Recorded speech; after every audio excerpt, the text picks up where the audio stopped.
हम तो हिंदुत्ववादी थे, आज भी मैं कहता हूँ मैं हिंदू हूँ, मैंने हिंदुत्व कभी छोड़ा नहीं है और ना ही छोड़ूंगा। मैंने तो भाजपा को छोड़ा है, हिंदुत्व को नहीं छोड़ा है। आज जैसे हमारे कुछ लोग गले में पट्टा बांधकर गए उनके पास, तो ये तो मेरे पिताजी ने कभी सिखाया नहीं किसी की गुलामी करो। दुनिया का सबसे ताकतवर आदमी, देश का प्रधानमंत्री है 8 साल से, हिंदुत्ववादी है, हिंदू है, तो भी हिंदू आक्रोश कर रहे हैं। ये कौन सा हिंदुत्व है, ये कौन सा राज है, ये कौन सा रामराज है? जब कोई रिश्ता नहीं होता है तो ऐसे नौटंकी की जरूरत पड़ती है कि जाकर रोटी कणिक मड़ा, चपात्या लाटा, झाड़ू मारा। और जब दिल से रिश्ता होता है ना तो बात सीधी दिल से दिल की होती है। एक बात जरूर कि पिछले 25-30 साल से भी ज्यादा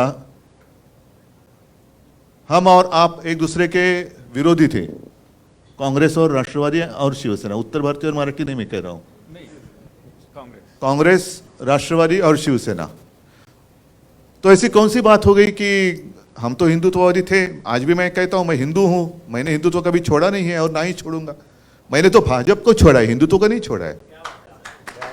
भाजपा मतलब हिंदुत्व नहीं है, और उनका जो हिंदुत्व है वो हमारा हिंदुत्व नहीं है, वो हमें मंजूर नहीं है। मैं खुलेआम कहता हूं, जो मेरे पिताजी ने मुझे सिखाया वो हिंदुत्व ये नहीं है।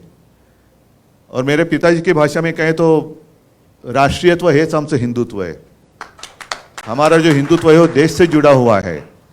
लेकिन इनका जो हिंदुत्व है वो कैसे है कि आपस में लड़ाई लड़ाओ, आपस में झगड़ा कराओ, परिवार में झगड़ा लगाओ, पार्टी में झगड़ा चालू करो और सत्ता हासिल करो।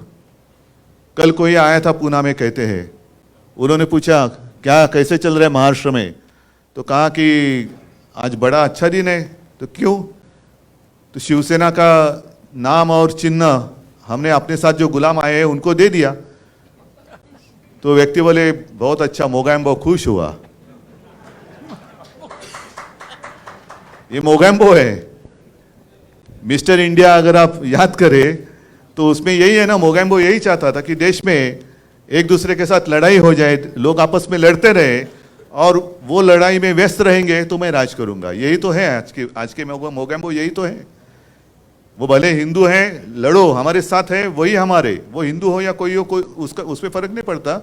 आप हमारे पार्टी में आते हो तो ही हिंदू हैं, और नहीं है तो आपने हिंदुत्व छोड़ दिया। आप मुझे बताओ, मैं तो जैसे आपने कहा इंतजार कर रहा हूं बीकेसी में कब आप जनसभा करते हो। मुझे तो लोगों के सामने आना है, लोगों के बीच में आना है और पूछना है बताओ मैंने क्या गलती की है। 2.5 साल मैं मुख्यमंत्री था, कहां मैंने भेद किया है? आपस में लड़ाई कभी मैंने करवाई है? कभी शिवसेना ने आपस में लड़ाई लगाई है, की है? कभी नहीं। दुख इस बात का होता है कि 92-93 की जो आपने जिक्र किया, तो यही तो मेरे शिवसैनिक हैं। आज अनिल परब है, वायकर है, विनायक जे, ऋतुजाताई बसले त्यांचं तेव्हा रमेश होता, भाऊ कोरगावकर है, इकडे पण काही लोक असतील। ये तो हमारे सैनिक हैं जिन्होंने मुंबई को बचाया था। और आज जो हिंदुत्व की बात कर रहे हैं वो उस वक्त कहाँ थे? एड्रेस नॉट नोन, कहाँ गए पता नहीं। और आज बड़े सीना तान कर आ रहे, 56 इंच की छाती। अरे आपकी 56 इंच का जो सीना है उस वक्त कहाँ था? उसको तो पसीना आया था। आप कहते हैं 56 इंच का सीना, उस वक्त तो पसीना ही पसीना हुआ था। और मैं कांग्रेस के साथ गया, मैं नहीं गया, भाजपा ने मुझे ढकेला है, भाजपा। और ये बात मैं दोहरानी इसलिए चाहता हूं ताकि गलतफहमी आपके मन में ना रहे। 2014 में मैंने नहीं युति तोड़ी थी, भाजपा ने युति तोड़ी थी, और तब भी मैं हिंदू ही था ना, आज भी हिंदू हूं। उस वक्त आपने युति तोड़ी थी। बाद में जब आपको पता चला, जरूरत पड़ी कि अरे शिवसेना तो साथ में लगेगी, क्योंकि उस वक्त लास्ट मोमेंट चंद्रकांत जी, मतलब चुनाव, वो जो नामांकन पत्र दाखिल करने की डेट रहती है उसके एक दिन पहले उन्होंने युति तोड़ी। बड़ी मुश्किल थी, क्योंकि 288 जगह पर मैं कैंडिडेट कहां से लाऊं। तो भी हम लड़े, अकेले लड़े, तो 63 आए थे हमें। बीजेपी को ऐसा लगा था कि वो अकेले की जोर पर सत्ता संभालेगी, नहीं संभाल सके, हमारी मदद लेनी पड़ी। उसके बाद अमित शाह घर पे आए थे, और ये तो मैंने जब दसरा की रैली हुई थी अभी की शिवाजी पार्क, तो मैंने मेरे माँ और पिताजी की कसम खाकर शपथ लेकर कहा था कि ये बात सच है। उन्होंने मुझे एक वचन दिया था और वो इसलिए मैंने मांग की थी क्योंकि मैंने मेरे पिताजी को यानी बाला साहब को आखिरी दिनों में वचन दिया था कि मैं एक ना एक दिन आपका शिवसैनिक मुख्यमंत्री करके दिखाऊंगा। वो वचन आज भी मेरा कायम है। तो उस वक्त अमित जी ने कहा ठीक है, और बाद में ठीक है के बाद जो कुछ हुआ आप देख रहे हैं। और उस वक्त अगर मैं आज जैसे हमारे कुछ लोग गले में पट्टा बांधकर गए हैं उनके पास, तो ये तो मेरे पिताजी ने कभी सिखाया नहीं किसी की गुलामी करो। मेरे पिताजी ने सिखाया अन्याय के साथ लड़ाई करो। मैं तो लड़ने वाले पिता का लड़ने वाला पुत्र हूँ और कभी झूठ बात नहीं करूँगा। मैं झूठी बातें करना मेरे खून में नहीं है। और इसलिए मैंने कहा कि ऐसी बात है तो मैं छोड़ दूंगा। मैं अच्छा हम देंगे वही आपको मिनिस्ट्री लेनी पड़ेगी क्या? और उस वक्त तो ये कहा गया था कि आप चुनकर आए हो, ध्यान में रखो मोदी जी का चेहरा आपने इस्तेमाल किया है। उस वक्त तो युति थी, गठबंधन था। हाँ, हमारे पोस्टर पे मोदी जी का चेहरा था, उनके पोस्टर पे हिंदू हृदय सम्राट बाला साहब का चेहरा था। और एक जमाना था ना, कल मैंने कहा कि एक जमाना जरूर था कि मीटिंग में, मोदी जी की मीटिंग में पब्लिक मोदी जी के नकाब मास्क पहनकर आते थे। लेकिन अब दिन बदली हो गए। अब मोदी जी को बाला साहब का नकाब पहनकर महाराष्ट्र में आना पड़ता है और एक ऐसी गंदी हरकत कर रहे हैं। क्या आपको पसंद है जो भी चल रहा है? आपको पसंद है क्या? ये प्रजातंत्र है? अरे लड़ना है तो मैदान में लड़ो ना। आपको जो कुछ कहना है कहो, हमें जो कुछ कहना है कहेंगे, और जो जनता है वो निर्णय करेगी। वो सबसे ऊपर की अदालत है, बड़ी अदालत है वो जनता। उनको फैसला करने दो, यही तो लोकतंत्र है। लेकिन इनको लोकतंत्र मंजूर नहीं है। सब जो एजेंसीज है वो भेड़ियों की तरह से अपने ऊपर छोड़ते हैं। मैं कुत्ता इसलिए नहीं कहता, कुत्ता मुझे बहुत प्यारा है। कुत्ता ईमानी रहता है, वफादार होता है। वो पहले छोड़ना है, इनकम टैक्स को छोड़ो, इसको छोड़ो, उसको छोड़ो, सबको डराने के बाद मैं सबके साथ अकेला लड़ रहा हूं। अरे अकेला क्या, आपके भेड़िए तो सब पहले आए ना, उनके आधार पर आप लड़ रहे हैं। और एक उम्मीद थी, जरूर थी, एक सपना था, जरूर था। देश को एक मजबूत देश बनाना अपना सपना था, वो आज भी है। क्योंकि जिनको हमने एक सपना देखकर वहां बिठाया वो खुद बलवान हो गए, लेकिन देश कमजोर हो रहा है। देश कमजोर हो रहा है। मेरा कर्तव्य सिर्फ मुंबई बचाना इतना ही नहीं है, मेरा कर्तव्य महाराष्ट्र बचाना इतना ही नहीं है। मेरा कर्तव्य, मेरा मतलब हम सबका देश को बचाना है। और आज अगर हम जागेंगे नहीं, मेरे पिताजी ये बात तो प्रमोद महाजन जी ने एक मीटिंग में कही थी, भाषण में कही थी। राजेश जी तेव्हा तुम्ही मला वाटतं भाजपात असणार, सोबत होते बरोबर ना? कारण प्रमोद जी घरी यायचे, खूप चर्चा व्हायची, गोपीनाथ जी यायचे। तो एक काळ जमाना वेगळा होता, एक खुलापन था। आज सारी चीजें शतरंज का खेल हो गई है। आज कहाँ अपनापन रहा ही नहीं। जो कुछ करना है वो शतरंज हो गया। आपको ये इतना, लेकिन शतरंज में भी कुछ नियम होते हैं। घोड़ा कैसा चलना चाहिए, हाथी कैसे जाना चाहिए, ऊंट कैसे चलना चाहिए। यहाँ तो कोई भी कैसे भी चलता है। तो प्रमोद जी ने कहा था, और ये सच है, वो जमाना था, वो सब अपने हिंदू लोग बिखरे हुए थे। और तब मेरे पिताजी ने प्रमोद जी को कहा था कि प्रमोद देख, एक ना एक दिन मैं तुझे इस देश का हिंदू बनकर वोट करते हुए दिखाऊंगा।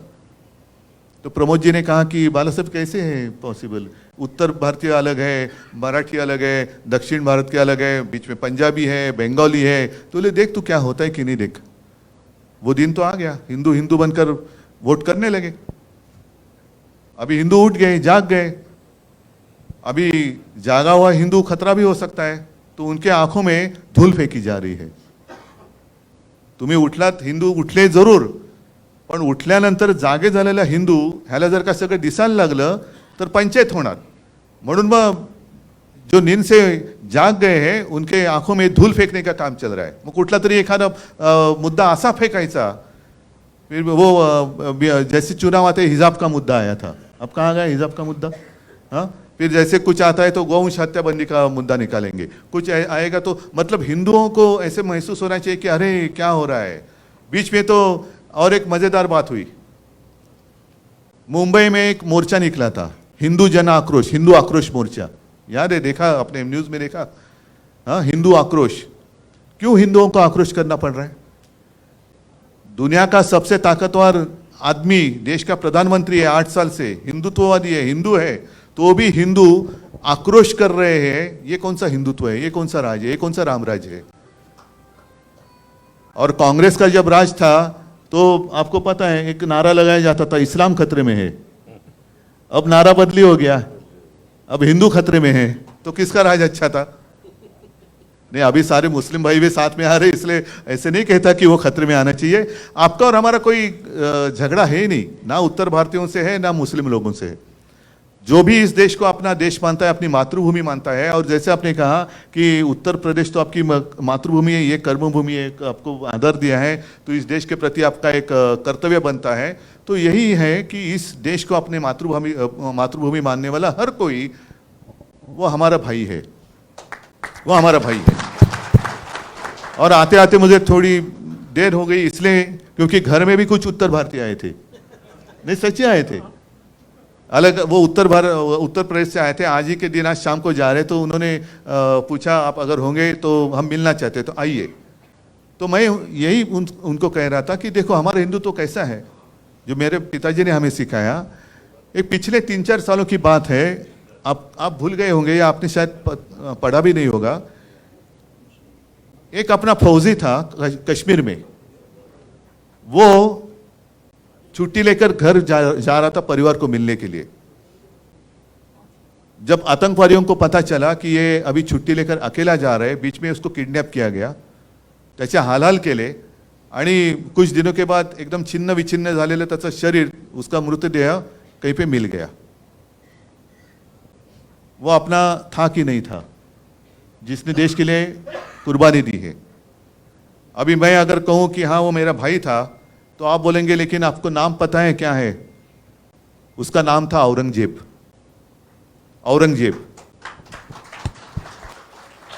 होगा ना, मजहब से मुसलमान होगा, था ही, लेकिन उसने अपने देश के लिए कुर्बानी दी। भारत माता, जिसको भारत माता की जय कहते हैं, उसके लिए उसने अपनी जान तक दे दी। वो अपना भाई नहीं था,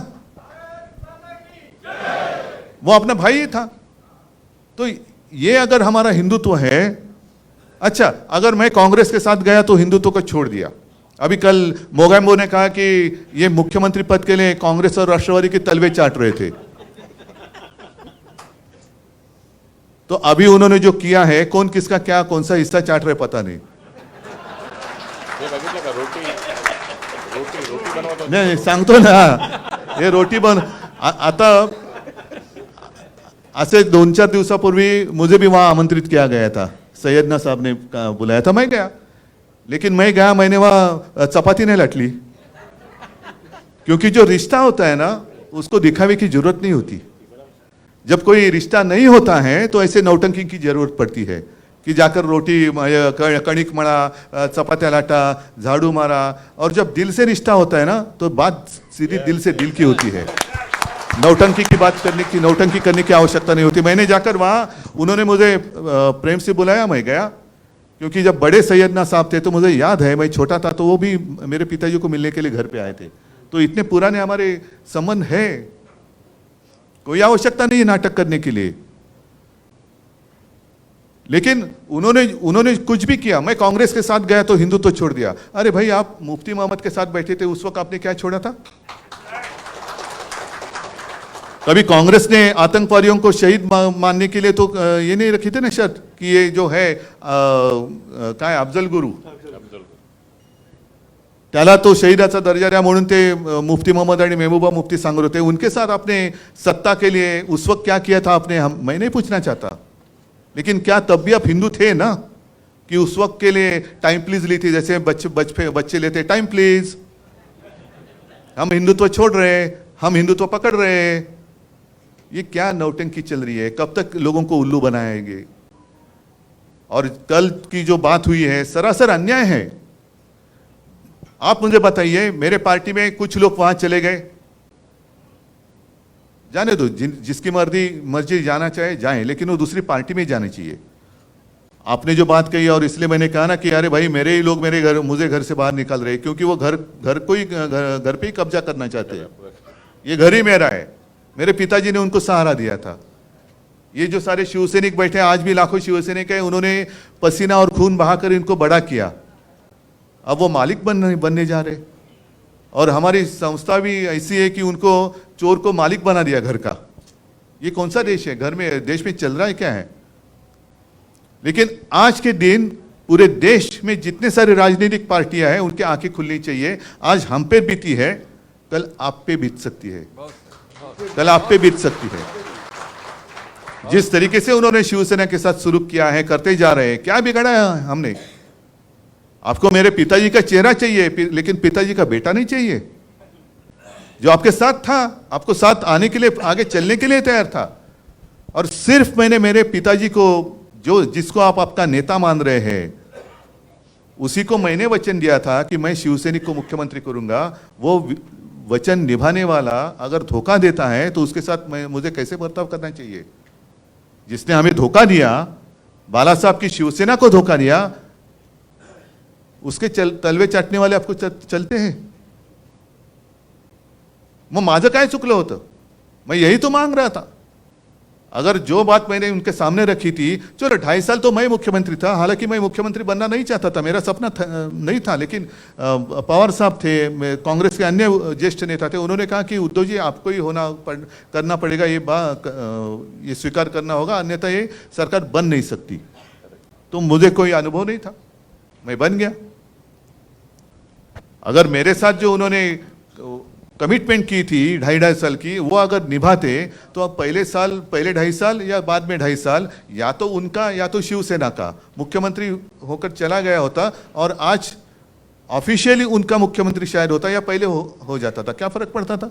दिन तो उड़ जाते हैं। लेकिन कभी कभी ऐसे लगता है कि जो भी कुछ होता है अच्छे के लिए होता है। जो कल भी चुनाव आयोग ने फैसला दिया, अच्छे के लिए हो रहा है, क्योंकि लोगों के दिल में आग लगी है। अभी आग लगी कि ये कैसा अन्याय है। नाम ठीक है, मेरे पार्टी को 2 नाम दिए गए, 2 गुट उन्होंने मान लिए। कभी आज तक ऐसे हुआ नहीं है। जब भी किसी पार्टी में विवाद हुआ, कांग्रेस में भी हुआ था इंदिरा जी के समय पर, तो गाय वासरू, पहले बैल जोड़ी था, पण गाय वासरू नका विसरू। बैल जोड़ी था, फिर गाय वासरू आ गया। पण तो गाय वासरू क्या है किंवा बैल जोड़ी क्या है, जो आज तक फ्रीज किया गया है, किसी को दिया नहीं गया। भले 2 कांग्रेस को मान्यता मिली, इंडिकेट सिंडिकेट, बाद में और सारे कांग्रेस निकली, लेकिन किसी को भी वो नाम और सिंबल नहीं दिया गया। तो आज भी मेरी अपेक्षा यही थी कि शायद उसी तरीके से कुछ करेंगे, उनका एक गुट और हमारा एक, जैसे उन्होंने वो मान्यता दी ना, त्यांनी नाव घेतलं होतं बाळासाहेबांची शिवसेना। मुझे नकाफी की जरूरत नहीं है, मैं सीधे नाम लेकर लोगों के सामने जा रहा हूं, क्योंकि मेरे पिताजी ने कहा है कि उद्धव तू जैसा है वैसे लोगों के सामने जा, लोग स्वीकार करेंगे या नकार देंगे। तो मैं तो सीधा नाम लेके जा रहा हूं, शिवसेना उद्धव बाळासाहेब ठाकरे है मंजूर, आ जाओ साथ। आपने धनुष्य बाण फ्रीज किया था, मैंने मशाल ले ली। अब शायद ये भी वो कर सकते, क्योंकि इतनी नीच और गंदी राजनीति कर रहे हैं कि शायद वो हमारे मशाल भी ले सकते हैं। तो चलो, आज मशाल दी है ना, हमने तो ली है। उन्होंने चोरी का धनुष्य बाण लेकर सामने आने की मैंने जो चुनौती दी है, हो जाने दो ना, क्यों डर रहे हैं आप? पूरी सत्ता ताकत आपके पास है, धनुष्य बाण भी आपके पास है। लेकिन जैसे मैंने कहा कि शायद आप धनुष्य बाण को चुरा सकते हैं, लेकिन ये लोगों के दिल में बैठा हुए राम को नहीं चुरा सकते आप। उनके दिल में जो बैठा हुआ राम है, उसके आशीर्वाद जब तक मेरे साथ है, तो भले धनुष्य बाण आपने चुरा लिया तो भी मेरा कुछ बिगड़ नहीं सकते। और अभी मुंबई को दासी बनाने की बात चल रही है। मुझे तो अभिमान है, पिछले 25 साल ऐसे नहीं कि मुझे उत्तर भारतीयों ने बिल्कुल वोट नहीं दिया ना, जरूर दिया। मराठी तो है ही, लेकिन उत्तर भारतीय भी लोग मेरे साथ रहे, गुजराती भी रहे, मुस्लिम लोग भी है। हमारे बेरामपाड़ा से त्याचं काय नाव आपलं, हाजी अली नगरसेवक आहे। म्हणजे आपण विचारच करू शकत नाही, अरे बेरामपाड्यात शिवसेनेचा नगरसेवक, अभी तो और अच्छी लीड से आएगा। अरुण खान आहे, याच अलीकडच्या पलीकडचा आहे, इकडचा तिकडचा, तर दिलेच होतं ना सगळ्यांनी सोबत। पण मुंबईला दासी बनवताना आपल्याला एक अभिमान या गोष्टीचा वाटलं पाहिजे की एक जमाना ऐसे था कि मुंबई डेफिसिट में थी 645 कोटी, और चंद्रकांत जी फिर 2012 से लगातार रविंद्र वायकर जी भी थे, सुबोध कुमार होते, सगळ्यांनी सबने मिलकर जो कोशिश की, आज मुंबई की जो पूंजी है 70,000 करोड़ से भी ज़्यादा बैंक में है। इसका अभिमान होना चाहिए कि नहीं होना चाहिए? हमारे प्रधानमंत्री आए और क्या उन्होंने कहा कि बैंक में पैसा रखकर विकास नहीं होता। ठीक है, बैंक में पैसा रखकर विकास नहीं होता, ये सिंपल बात क्या हमें समझ में नहीं आती? लेकिन पहले बजट या वो जो पूंजी है वो समझ तो लो क्या है। उसमें से 30-40% उसके ऊपर महापालिका का अधिकार ही नहीं है, क्योंकि उसमें राजेशजी तुम्ही पण होतात नगरसेवक, त्याच्यात बरेचसे हे जे पैसे आहेत ते कर्मचाऱ्यांचे आहेत, फंड आहेत, भविष्य निर्वाह निधी, ग्रॅच्युएटी असेल, पेन्शन असेल, हे असेल, ते असेल, मग काही कॉन्ट्रॅक्टरच्या ठेवी आहेत त्याच्यामध्ये जो बाद में वापस लौटाने पड़ते हैं। और बैंक में पैसा रखकर विकास नहीं होता हमें मालूम है, लेकिन शायद आपको पता नहीं प्रधानमंत्री जी, मुंबई महापालिका जो कोस्टल रोड बना रही है वो उसी पैसे से बना रही है जिसके ऊपर टोल लगने वाला नहीं है। याला म्हणतात विकास। पण आता एफडी वरती यांचा डाव घाला घालतात ते, एफडी तोड़ने की बात चल रही है। इसका मतलब यही है कि सारे के सारे देश में भिखारी बनकर मेरे दरवाजे के सामने खड़े रहने चाहिए। भिकेचा कटोरा घेऊन रोज तुम्हाला माझ्या दारासमोर उभं राहिलंच पाहिजे, यालाच म्हणतात हुकुमशाही। एक तो जीएसटी लगा दिया, जो मुंबई महापालिका और राज्य सरकार का डायरेक्ट इनकम जो था वो तो बंद कर दिया। और आपको याद होगा कि कोरोना के समय पर मैं और अजीत दादा पवार हमेशा कहते थे, आज की स्थिति पता नहीं मुझे, जब भी कभी पूछते थे हम हमारे फाइनेंस सेक्रेटरी को, साहब 20 करोड़ से ज़्यादा ही केंद्र सरकार से जीएसटी आना बाकी है, जो हमें समय पर मिलना चाहिए। तो जसं पैसा बँकेत ठेवून विकास होत नाही, तसा राज्याचा आणि मुंबईचा पैसा केंद्राच्या खिशात ठेवून सुद्धा राज्याचा आणि मुंबईचा विकास नाही होणार। निदान मुंबईचा हक्काचं जे काय आहे, महाराष्ट्राच्या हक्काचं आहे ते तर द्या ना, हमें भीख नहीं चाहिए आपकी, दिल्ली की भीख नहीं चाहिए मुंबई को। मुंबई तो पसीना बहाने वाली नगरी है, पसीने की कमाई तो दे दो। आपको पसीना भी नहीं बहाना है, सारे उद्योग आप महाराष्ट्र से गुजरात लेके जा रहे हैं, सगळ्या गोष्टी मुंबईच्या बाहेर, महाराष्ट्राच्या बाहेर, आणि वरती येऊन उपकार केल्यासारखं काहीतरी तोंडावरती तुकडे फेकून जायचं आणि मुंबई आपली दाशी बनवायची। त्याच्या आड शिवसेना येते, उद्धव ठाकरे येते, खत्म कर दो इनको पॉलिटिकली। आपके ऊपर है। मी तुम्हाला सांगितलं, मला माझ्यासाठी तर काहीच मी मागत नाहीये। तुम्ही जेव्हा पब्लिक मीटिंग घ्याल, मी माझी दसरा मेळावा असतो तसंच आणखीन परत मीटिंग तर मी घेणारच आहे। मी तर लोकांवरती सांगणार आहे, मी तुम्हाला हवा असेल तर तुम्ही सोबत राहा। आज तर माझ्या हातात काहीच नाही आहे माइक शिवाय, सिर्फ माइक है जिस माइक के माध्यम से मैं मेरे दिल की बात आपसे कह सकता हूँ। मन की बात नहीं, मेरे मन में कुछ और चलता होगा। मनातले मांडे आपण म्हणतो, पण मैं दिल की बात करने वाला हूँ, दिल की बात करने वाला हूँ। और इसलिए अगर साथ आना चाहते हैं तो साथ निभाना पड़ेगा, साथ निभाना पड़ेगा। हर संकट में साथ रहना होगा। हाथ उठा के बोलिए, हम तुम्हारे साथ हैं। नहीं, और इसलिए आपने जो कोरोना की बात सच है। थोड़ी सी वो एक याद कोविड की बात करूं, अभी शायद कितने तारीख को लॉकडाउन हुआ था? 23 से 22। उसके शायद उसके एक वीक पहले से मैं चीफ मिनिस्टर था, मैंने ऐसे ऐसे कुछ चीज़ें बंद करना शुरुआत की थी। कुछ चीज़ें मतलब पब्लिक प्लेसेस, मॉल बंद करो, नाट्यगृह बंद करा, सिनेमा हॉल बंद करा, रेस्टोरेंट। लोगों को एक आदत होनी चाहिए, एकदम झटका नहीं लगना चाहिए। और उस वक्त मैं लगातार केंद्र के साथ कांटेक्ट में था कि मैंने उनको कहा कि कुछ यहाँ बाहर से जो लोग आए हुए हैं, उत्तर भारत से हैं या कहीं से भी है, वो घर लौटना चाहते हैं। उनको घर लौटने के लिए मुझे ट्रेन्स दे दो, मैं पैसे देने के लिए तैयार हूँ, लेकिन उनको अगर वो घर जाना चाहते हैं तो घर जाने दीजिए। क्योंकि एक मानसिकता होती है, कुछ भी होता है तो अरे घर चलो भाई, घर चलो भाई, अरे घर चलो क्यों, यहाँ नहीं घर जाएंगे। तो ठीक है ना, घर जाना चाहते हैं तो घर जाने। तो मुझे कहा गया कि नहीं उद्धव जी, अभी कैसे है, अभी तो मुश्किल है। फिर लॉकडाउन हो गया।